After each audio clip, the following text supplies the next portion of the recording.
Hello, everybody. Jim Feist, Greg DePalma, Proline TV, brought to you by Dom DeMarco's Pizza, Wine, Beer, the best Italian food here in Las Vegas, 9785 West Charleston. Go there all the time. You wouldn't believe the pizza. You wouldn't believe the salmon. I mean, everything. Everything is fantastic. And the desserts, which I don't eat a lot of desserts, too much sugar for me. But everybody that does eat it loves it. 9785 West Charleston, Dom DeMarco's. Make sure you check in there once in a while when you're in Las Vegas. And if you live in Las Vegas, I hope to see you soon. We will be doing live shows out of there beginning in August when we get close to the NFL. Now, speaking of betting and NFL is going to come right behind this. We're going to talk a little bit about the NBA because they are playing today, which is Tuesday. And you got Philadelphia, Boston, Portland, San Antonio, Houston, Lakers. Now, obviously, the better teams are Boston, San Antonio in those games. And the Lakers, Houston's really a mix of a lot of questions. You know, Durant hurt. You know, the Lakers have a couple of players out, Luka and Reeves. Hard to say what's going on there. Can a 41-year-old LeBron James keep carrying the Lakers? He's quite amazing. If nothing else for his career, how the hell can he keep playing this well at this age? Nobody does that, but he's doing it. And I think that's a knock on the NBA, from my opinion. I don't think he could do this 20 years ago. 30 years ago. I don't think he could do it. It'd be too physical for him. Well, he's a pretty physical guy. I've seen him. He's a pretty big guy. Oh, he is. I'm just saying his wear and tear on his body would just be, you know how it used to be. Well, it was a wrestling match. I mean, you're going back to those guys. I mean, it was a rough game, but that's not the way basketball's supposed to be played. It's supposed to be a finesse game. But when you got guys that are 250, 280, 6'9", 6'8", and 7'5", you're not going to have too much finesse. I mean, they're just big in a lot of crowded spaces. There's a lot of elbows and legs and knees and everything going on. A lot of injuries out there. Yeah, what we don't want to see is those days like that. We had that year or two when it really got out of hand. I get it, especially when it got way too defensive. Those were the San Antonio days when they were the dominant team and their high-scoring games were like 80 to 78. Nobody wanted that. But before that, even when MJ was playing, the greatest player, and you have LeBron, a greatest player wannabe.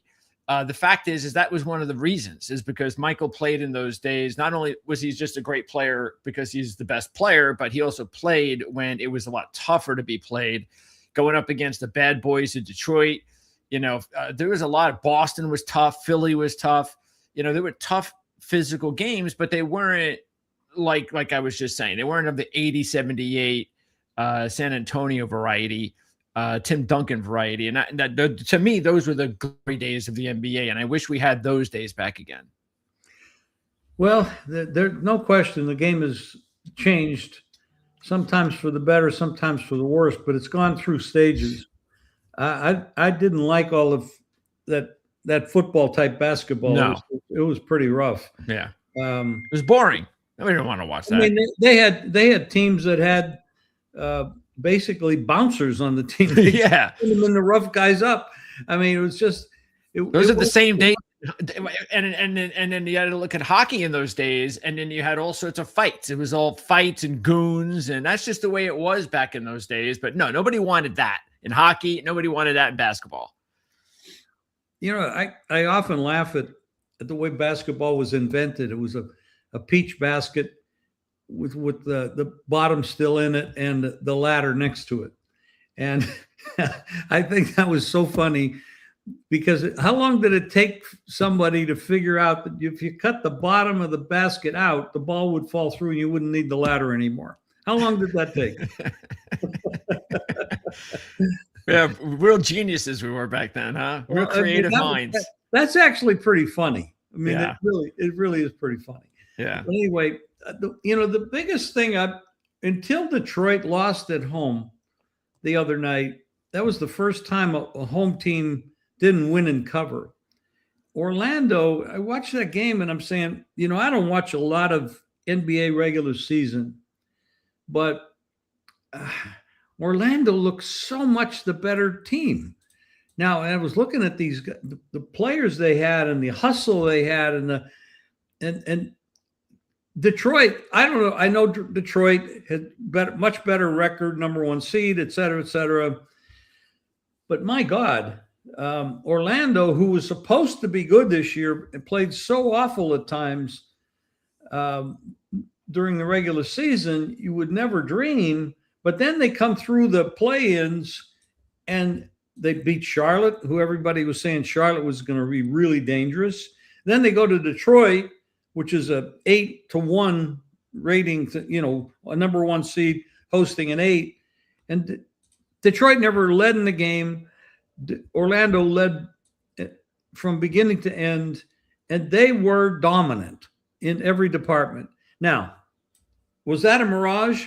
I don't think it's a mirage, because if you come off the play-in games where Orlando played exactly that way, this may be the biggest surprise of the NBA playoffs right now. I mean, they have the lineup. They have the talent. Where the hell it was all year long. Granted, everybody goes through injuries, but that's a very surprising situation there. And for Detroit to be laying 9.5 tomorrow to Orlando, who is playing red hot right now, a lot of confidence. You got to remember, this isn't their second game like it is with Detroit. They played all those play-in games and did very well, looked very good too. And I can't imagine laying 9.5 points with Detroit that looked so sluggish and awful and rusty in that first game. Now, granted, there's a lot of history that says that the favorite at home loses, comes back again, the favorite at home. Sure. Big edge. I think it's 13-1 straight up, 13-1 against the spread. But those kind of things have a way of flipping under certain circumstances. I just can't lay 9.5. Sure. Matter of fact, I'd probably buy it to 10 and just take the 10 and just, hey, if you turn it around, you end up winning the game. God bless you, but I don't see you winning by more than 10. Well, it's probably a good wager later on in the series, because Orlando, remember we were going over the playoff previews last week, and we didn't go through meticulously each series, but these two teams did split in the regular season. So that tells you Orlando feels that, hey, we can play with them. And they're also a lot healthier than they've been. They've got some of their top players all playing together once again. That's important. So and then you talked about, Miami made a history of going into those playoff early games, winning your in or you're out deals, and then making a run. It's sort of like what we see in college basketball. You get the opportunity to play earlier than everybody else, and you get that kind of momentum, and you could ride it a little bit further. So yeah, will Detroit probably, now that they've got a game under their belts, where they probably, like you said, the history tells you that they're going to get back to it. They don't want to go down 2-0 and go back on the road. That's how important this game is. Yeah, probably. That's why, but I would I'd say, you know what, go ahead. I'd probably root for Detroit to blow out Orlando in a way, but still feel confident that Orlando could be a good play in games 3 or in games 4, especially maybe even in the money line.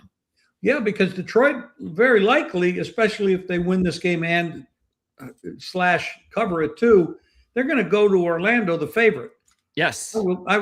Unless some injury happens or there's something happens in this game that really changes my mind, I'd have to be on Orlando plus points at home.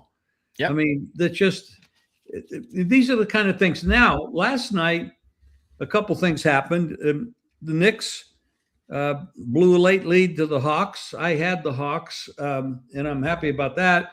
And I also had Minnesota, and they wiped out a big deficit too and beat Denver, and not only covered but won.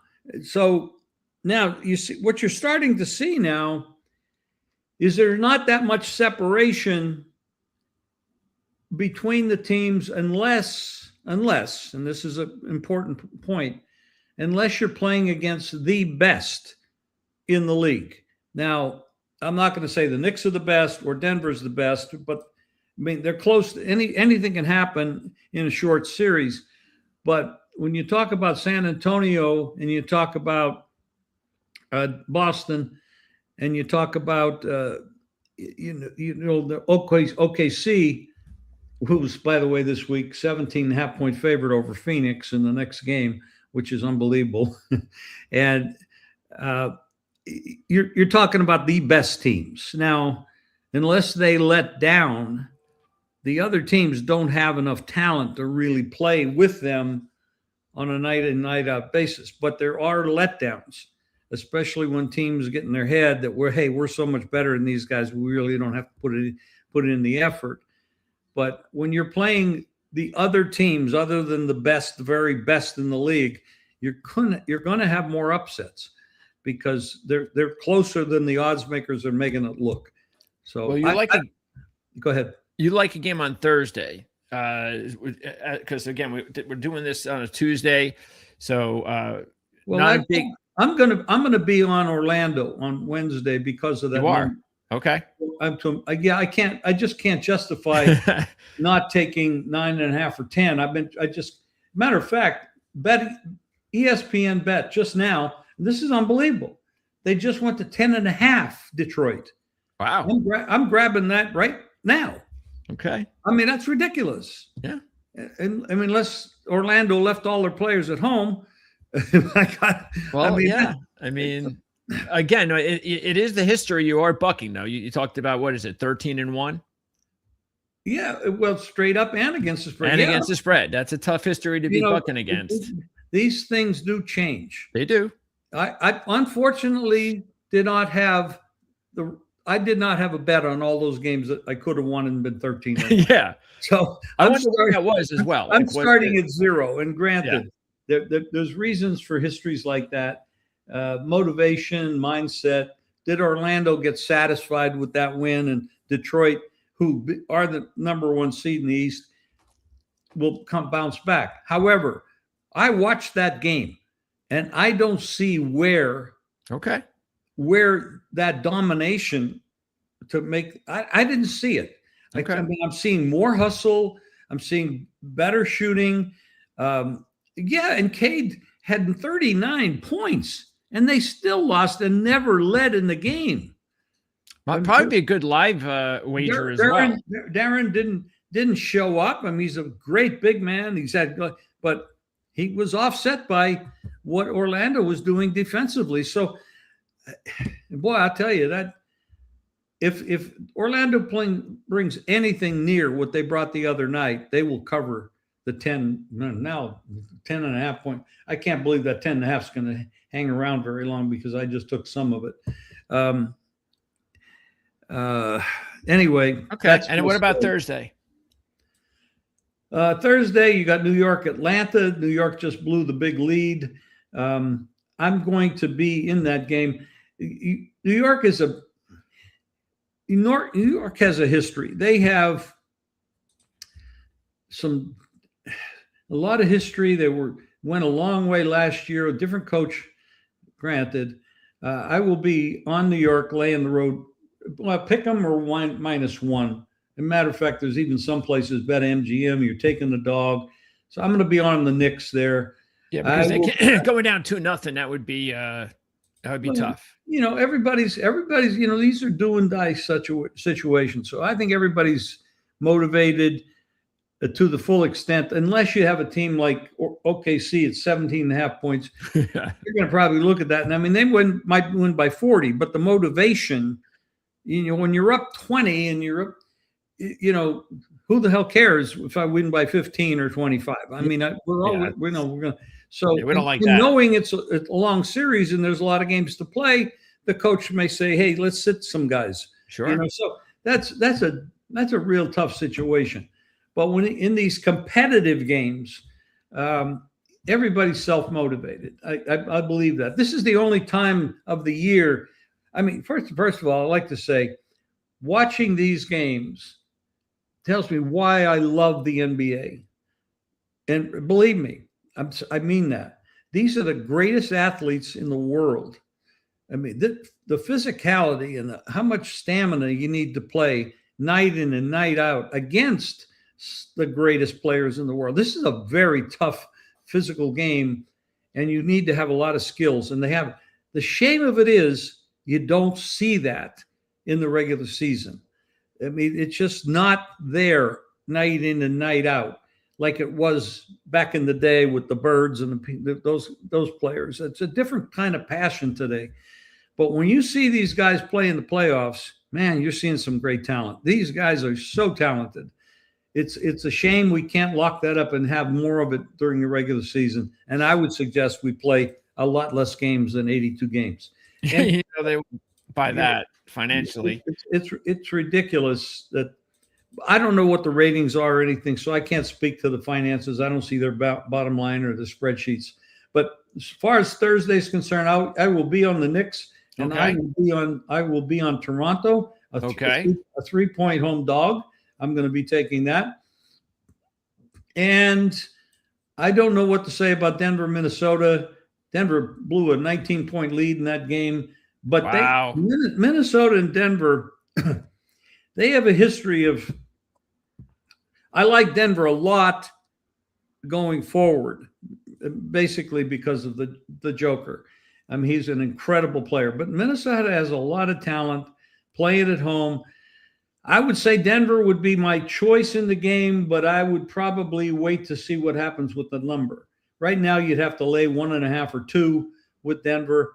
I would not want to lay that because I think they're a little too close to be comfortable with that. But I'd have no problem with Toronto and the Knicks on Thursday. All right. So the Knicks getting 1.5 right now against Atlanta on Thursday. No. Yes. Toronto getting 3.5 on Thursday. Yes. And then you like Orlando tomorrow on Wednesday. And how much did you get? Well, did you get 10? No, I got 10.5 at ESPN Bet, but I'm by a lot of money. I mean, they don't take anything, so I got $500. But I'll be taking 9.5, buying it to 10 for maybe a couple thousand. All righty. There you go. That's our NBA playoffs talk. And we'll talk more about the NBA playoffs with some picks on Friday's Playbook ATS podcast show, which is going to be a lot of NFL draft talk because it'll be obviously the day after the first round of the draft. I don't know what kind of sleep I'm getting because I'm going to be doing a live 2-hour show, which is not as bad as my 3.5-hour football show last night, but I'll be doing live coverage of the draft on the Our Lads Football Network. And then we will be doing on Friday at 1:00 Eastern, the Playbook ATS podcast, where we will recap the draft and talk about the off season as well, including a real important trade that just took place and how that could affect futures in the off season. So we're going to give you some really good futures to keep an eye on Friday's Playbook ATS podcast show for the NFL.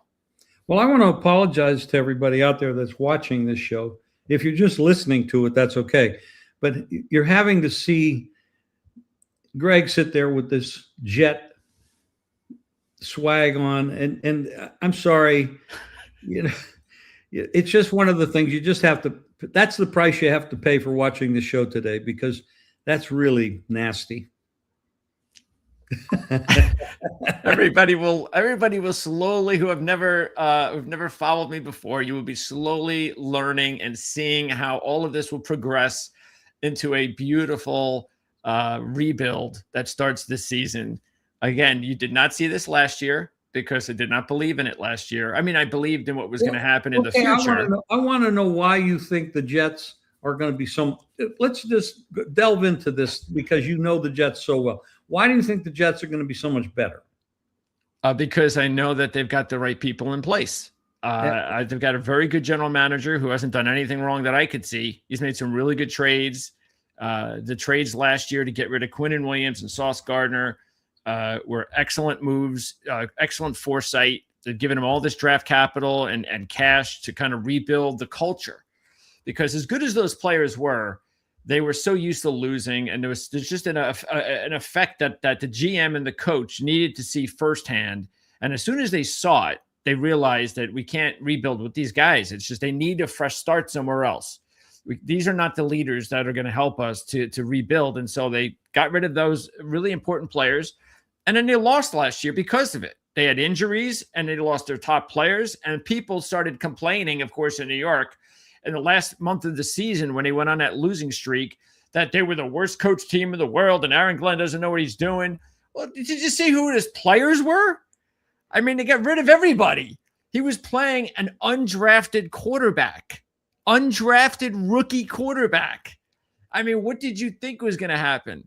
So, of course, they were going to look bad, but didn't want to look bad, but that's what happens. And so it was like we knew we were going to have a bad month and a bad second half. They did. That helped them with draft collateral. And I have all the confidence in the world from what I've seen so far with the offseason that they've had, with the veteran leadership that they brought into the locker room, the draft capital they have, that they are going to be a much improved team this year. Better coaching, too. He got rid of a lot of the bad coaching that he hired last year. He's going to now take over defensive coordinator role, which he should have done in the first place, but he's corrected that. He's a great coordinator. And he's going to be a lot better than what they had last year. Frank Reich comes in, much better experienced offensive coordinator. They did not have an experienced coordinator last year. So these are all the things that I'm excited about. And I feel that, no, they're not going to the playoffs next year, but they can win 7 to 8 games, be in the playoff hunt in the last month of the season. That's what I expect. And then in 2027, I expect them to be a playoff team. And then that's how you kind of you build your team as a playoff contender. We know that the Patriots looked pretty good last year and they went a long way. So we expect them to probably win that division again. Miami is in a chaotic situation with all the things that they're doing. And what do you see out of this division? Well, I need to see. I haven't looked at the schedule yet. But I know for sure that the Patriots' schedule is going to be completely different than the schedule that they had last year when it was like the easiest schedule known to man in the NFL annals. And then they get to the postseason and every possible luck scenario happened to them. So that when they got to the Super Bowl, if you really were following what was going on, and you and I talked about it at the time, we knew that they shouldn't have been there. We knew that there was a possibility they were going to get blown out, and that's what happened. They were way in over their heads. Now they have to play a tough schedule. I'm sorry, but you can't tell me that this Mike Vrabel stuff is not going to impact them in some way. It just is. I mean, it's just ridiculous what's going on there. So I see actually the perfect situation where a team loses a Super Bowl and comes back down to earth the next season. And so I think Buffalo would actually be my pick. Because they're going to get a little bit of a jolt from the coaching change, whether or not you agreed with it or not. So I would probably favor Buffalo to win the division and the Patriots to be a second-place team this year, maybe even struggling to get to the season. Okay, well, I do think that Buffalo will have a boost. I do agree that the head coach there for a couple of years was not good enough to raise them to the highest level. So I do think there's going to be a bump there, positive bump. I do think that I don't see the Vrabel thing happening, bothering this team. I mean, these guys are all, to some degree, there's a lot of players outside. I'm not talking about guys on the field. I'm talking about players off the field. I mean, it's who they are. I mean, they're stars, and that's just what they do. So I don't think that's going to affect Vrabel or the team. Unless it goes into some kind of other kind of investigation that I'm unaware of. But the Jets in Miami looked like 3 or 4 to me in that division. Now, granted, they could be better than they normally are, and it wouldn't be hard to to be better. I mean, they're right here with the odds. It tells you they're picked, but number one and number two is Buffalo Sure. and the Patriots and then the Jets and Miami. By the way, I want to say DBK. I'm feeling pretty good. Thank you. I've had a couple of months where I've had some issues to deal with. Not health wise, my health wise, but I'm feeling pretty good. And thank you very much for asking. But I think Buffalo and the Patriots are going to make it a war between the two of them. I'm not sure who wins it, but it's going to be because I think there's a lot of talent on both sides. Yeah, I think the odds make perfect sense. Buffalo first, New England second, Jets third, Miami fourth. And I will say this, I do believe both the Jets and the Dolphins are going to start getting more competitive in this division. I really like what the Dolphins did with their coach, with their hire, their general manager hire, their head coach hire. They finally, because, I have to hear all the time, and again, it's New York. I have to hear all the time Woody Johnson this and Woody Johnson that. But reality, Stephen Ross gets outside of, the little area in Miami. Nobody really talks a whole lot about Stephen Ross, and he has done nothing to help that organization. His hires, having Greer run that team for as long as he did, was so bad. It never would have happened in New York. He would have had too much pressure to fire Greer and not let him just destroy that franchise. So I like the fact that this is why, again, I talk about this all the time. Every owner gets an opportunity after bad hire to finally get it right. And I think he got it right now. And I think Miami is going to be rebuilding the right way. And I think the Jets are just a little bit ahead of them, just a little bit. But I think both of these teams within the next couple of years are going to be right there at the top with the Bills and the Patriots. And it's going to be a really good division really soon. See how me mentioning Greg wearing the Jets garments there sent us off on this trail to actually analyze the East. So that's at least one down. We've got 7 others to talk about somewhere down the road. But talk about the draft a little bit. Well, let's talk about one more team before we move on, and that is the Cincinnati Bengals. Okay. Because they had the big trade with the Giants. And well, so did the Giants. I mean, that's a big trade for the Giants as well. Yeah, there's a really good future trade for the Giants, a good present trade for the Bengals, but it was a good trade for both teams. And the Giants now will draft twice in the top 10, and they're going to get some good players there. And again, Harbaugh is making sure that he is building his franchise the right way. Look, they wanted Lawrence. This was just one of these situations. I spoke with Ryan Dunleavy last night. So, yeah, they wanted Lawrence. This is just one of the situations where the former regime, even though the same general manager's there, did not lock him up when they should have. And it got to this point, and they couldn't afford it right now. And it was, instead of us going into the next season with a disgruntled player, let's get what we can. And it was really shocking that the Bengals of all franchises made this deal, because they don't make these deals. And this is the thing that really must psych up Bengals fans about what could possibly be. And that's why when I told you a few minutes after the trade that I put some money on the Bengals at 35-1 to win the Super Bowl, I did it because I knew that there was no way the Bengals would be 35-1 much longer. And sure enough, they're already now 25-1. And I bet you by the time we talk again, when we preview the season in August, they're going to be in the teens somewhere to win the Super Bowl. When more and more people start getting closer and closer to the regular season and start figuring out what the Bengals have now, I think they're going to realize, wait a second, this defense may be halfway average instead of terrible. And that's all they need is the Bengals have an average defense, and they're a top Super Bowl contender. Well, you could arguably say that they have the best quarterback. They got some wide receivers that are dynamite. Running game is pretty good. Offensive line maybe needs a little boost. It does. Then the defense, of course, is absolutely horrendous.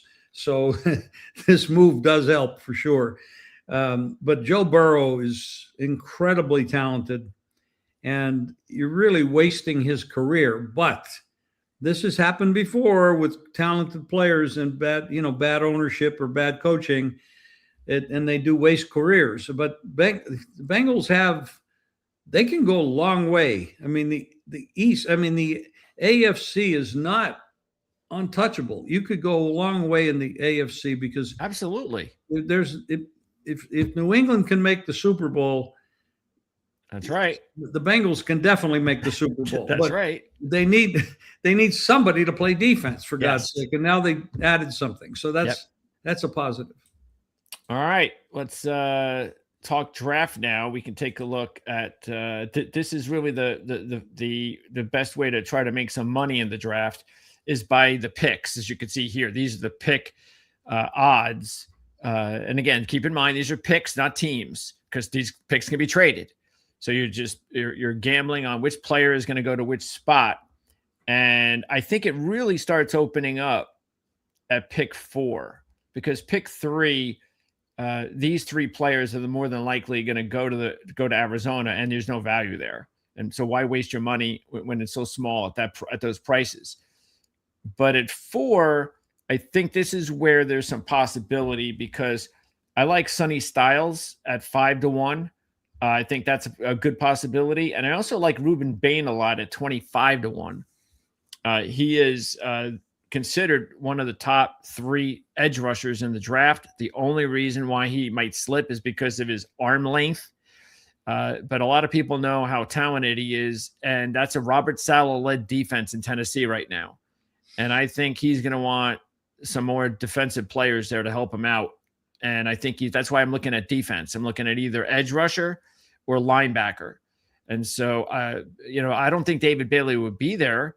And therefore, it's all dependent upon whether or not they draft Jeremiah Love. That's the big question, is do they go running back? And is he there? Because some people now believe that he could go to Arizona. So that's why I think, what if he does go to Arizona? All of a sudden, I've got Styles at 5-1 and Bain at 25-1 as the 2 most logical, besides Bailey. Again, Bailey would be the only thing, because if Love goes to Arizona, Bailey's available. But I think that gives me a good, now I'm playing the odds in a really good situation that if he goes defense, it's going to be with one of the guys I got money on. Wow. I don't spend a lot of time analyzing draft because, it's like one level of guessing game to the next level of a guessing game. Oh yeah. Third. I mean, you're guessing till you get to the final analysis of what's going to happen in the games. So, I respect the talent of these players. They have to match up well with the coaching, and I can't analyze that either. So I usually watch with great intensity what happens in the draft, but it's really you put a good player with a bad coach, or a bad player or an average player with a really good coach. You can have things turn around real quick, and we've seen it a lot. We've seen it. Look at Darnold with Seattle and winning the Super Bowl. He didn't have the greatest coaching when he came into the league, and now he's really good quarterback. So you see this at all positions. Coaching and player have to mesh, and that doesn't always happen. So taking a look at the rest, pick number 5, you've got the Giants, and I think there's some possibilities here. You got Jeremiah Love again, if he does not go to Arizona or Tennessee, and it's just possibly he doesn't. Then it's pretty good value here at 7-1. You also have Carnell Tate, who would be, now this is the thing that's real interesting, because Jordan Tyson is sitting here as the second choice, and he might be the one player in this draft that's really got the most volatility expected, because he's the top rated receiver in the draft, but he's also the most injury prone. He's had quite a bit of injuries over his college career. And when you have the other 2 receivers, Tate and Lemon, who are not that far behind him in talent, but they're still number 2 receivers, you do wonder whether or not a team is willing to risk taking a player with an injured past as high as Jordan Tyson. We would say the Giants at 5. And another reason why Tyson's being linked to the Giants is because he's being compared to Odell Beckham Jr. And once New York starts getting a hold of that sort of story, it blows up. And so now all of a sudden, everybody's talking about Jordan Tyson being the next Odell Beckham, and the Giants are going to draft him. But again, could he go 5? Absolutely. Could he drop to 15 or 20 because of his injury situation? Absolutely. So this is why it's going to be, and this is also a draft that Tyson's not the only one. Once you get out of those first several picks, which would be, say, Reese, Bailey, Love, and obviously Mendoza, say those top 4 picks. Once you get to that 5th pick, there is so much different opinion in the league, in mocks, everywhere about a player that could be drafted 5th, could also be drafted 20th. So that's what's going to make it a lot of fun to watch, because once you get outside the top 4, anything can happen. Any of these players. That's why there's some opportunities to money on these picks. And again, I would look at these, the way to look at, say, the Giants. You got Love at 7, Tate at 12, and even I would look at Delane, the top corner in the draft, at 25, because the Giants need a number 1 corner, and they don't have one. And he's the number 1 corner in the draft. So he's a really good value at 25-1. And that's all they have right here with the top 5 picks. But I can tell you, as far as other values to watch for, you've got Cleveland.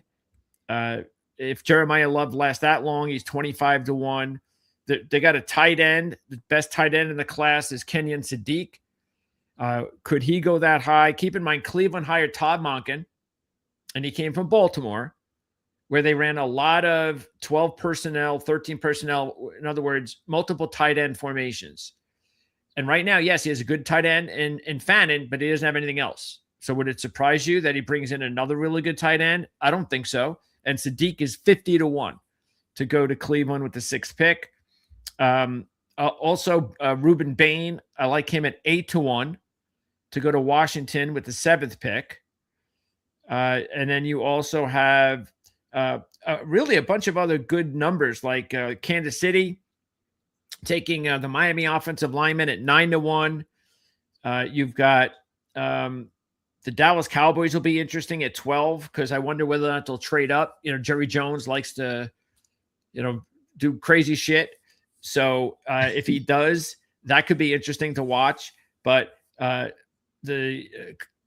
corner, the guy who's considered the 2nd best corner in the draft, Jermon McCoy, would have been the 1st corner in the draft if it wasn't for the fact that he injured his knee last year, did not play the entire year, but would have been the top corner coming into this draft had he played. So it is a question of who wants to draft a player that didn't play last year. But he's a talented kid, and he's 8-1 to go to the Cowboys. Alabama lineman is 12-1 to go to the Cowboys. Proctor, and Downs is 13-1 to go to the Cowboys. So I think those are some good wagers too. And a few others. I'll put some long shots in there. I got Keldrick Falk as a possibility with Baltimore at 33-1. I would look at Cassius Howell at 80-1 as a nice long shot with Tampa Bay with the 15th pick. And I would also look at Terrell at 33-1 and Hood at 55-1 at Tampa Bay. And the great thing about this draft is, I talked about all the volatility, is once you start getting further and further and further away, then I think you get a much better chance of hitting some long shots, because there will be some crazy picks. And then the more picks that get chosen earlier that nobody's expecting, that means there's some really good players that are going to be available later that nobody's expecting, and vice versa. So I'd keep an eye on that. And I think this is actually a draft that you can do pretty well with these markets if you get lucky. Greg, there's a couple of notes from on our message board. I think they're mostly you can answer. Okay, let's see. I've got money on Love to be picked 4th or 5th. Let's see what his numbers are right now. So Love, well, it depends on what the price was, where you got him, because he's minus 135 now at Tennessee. And with the Giants, that's a much better 7-1. And Styles to be top 5. Yeah, I mean, I look. I know there's some linking to the Giants. Honestly, I don't see that. I don't see the Giants at all. Um, but again, this is a draft where anything can happen. I really like him with Tennessee more. But yeah, top five. Again, it all depends on what the odds are. And then, yeah, the running back from Penn State to go 15 or higher is an excellent wager. I can't imagine he's getting outside the top 15. So I'd look at him with the Giants with pick number 10. I think that's a real good possibility. And I just can't imagine he'll be there for the Jets at 16. Let's just put it that way. Because I'd be ecstatic if he was there at 16 for the Jets. And I just don't think that's going to happen. So I think you probably have a good wager there. So yeah, again, all that those are all good wagers. It all depends on exactly how much, what the odds were. All right. That's a lot of great information, especially with, I mean, it's right around the corner. So get your bets in if you want to follow or fade, whatever you want to do. Yeah, it's going to be a lot of fun. I know most of the books don't take much money on this stuff. I mean, people running around town here finding $300 to $500 is about the maximum they can bet on these picks. But if you get the right price, you're getting some good prices. I mean, you get a 20 to 1 or a 50 to 1 at $300. It adds up to a lot of money. And a lot of people are making a lot of bets. It just, you're not getting a lot of, you're not getting the books are afraid of inside information. So they're being careful, but still it's fun. It'll be great. 4 hours of television time or podcast time, watching what's going on. And like I said, the NBA and the NHL, which we don't talk much about here, but everybody's having playoffs, but I'm excited for the NBA because at this time of the year, you see in that sport, you're seeing great play, a lot of talent, wonderful talent that is kind of hidden from you most of the year in the regular season when they don't bother to play very much. Not that they don't, but it's cut back a lot. Anyway, Greg, that's great stuff. Anything else? No, just you can watch our mock draft special tomorrow on the Our Lads Football Network. That's at 6:00. I'll have live coverage of the draft on Thursday and Friday during the draft. We'll be talking about, again, like I said, Friday's playbook show at 1:00 should be fun because we get to dive into some futures in the NFL for the Super Bowl based on how these off seasons have gone and the first draft, of course, the first day of the draft, which would be the night before. And then next week on this show, we'll preview the Kentucky Derby with our special guest, John Hardoon from the Rags and Sheets. So he's going to pop in a few minutes after we start the show at 1:00 Eastern. We started this show a little early today, but we'll be back to our regular scheduled time slot at 1:00 Eastern, 10 Pacific next Tuesday, talking about the Derby and, of course, more NBA playoff talk and so forth. But can't wait to talk about the Derby next week as well. And don't forget, this is brought to you by Dom DeMarco's Pizza, Wine Bar, Beer, great food here in Las Vegas, 9785 West Charleston. And we'll see you all next week. And thank you for